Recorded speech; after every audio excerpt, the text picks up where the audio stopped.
நாம் அவருடைய பிள்ளைகள். இங்கே கர்த்தர் காகத்தை காண்பித்து கொடுக்கிறார், புஷ்பங்களை காண்பித்து கொடுக்கிறார். காண்பித்து கொடுத்து அந்த இடத்துல காகம் கூப்பிடும் போது காகத்தின் பிதா என்று சொல்லப்படவில்லை. அப்பவும் கவலைப்பட்டு இருக்கிற தம்முடையவர்களை பார்த்து சொல்றார், உங்க அப்பா தான் அதுக்கே கொடுக்கிறார்.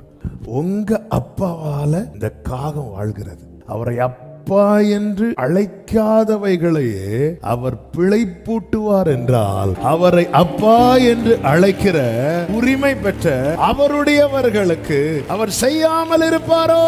நான் விசேஷித்தவன். இது நானா சொல்லல, என் இயேசு என்னை பார்த்து சொன்னார். சாலமோன் தன்னுடைய வஸ்திரத்தை தன்னுடைய ஞானத்தினால் தைத்தான். இந்த புல்லுக்கு எங்கெங்க ஞானம்? அதனால தேவன் தம்முடைய ஞானத்தினால் அதுக்கு ட்ரெஸ் போட்டு விட்டார். ஆண்டவரே, எனக்கு ஞானம் இல்லையே, ஸ்தோத்திரம். அதுல அவருடைய ஞானம் விளங்கும். அவர் சொல்றார், உனக்கு என்ன செய்யணும்னு அவருக்கு தெரியும். உனக்கு வேண்டியவைகள் எவைகள் என்று அவர் அறிவார். யார் அவர்? என் பரமபிதா.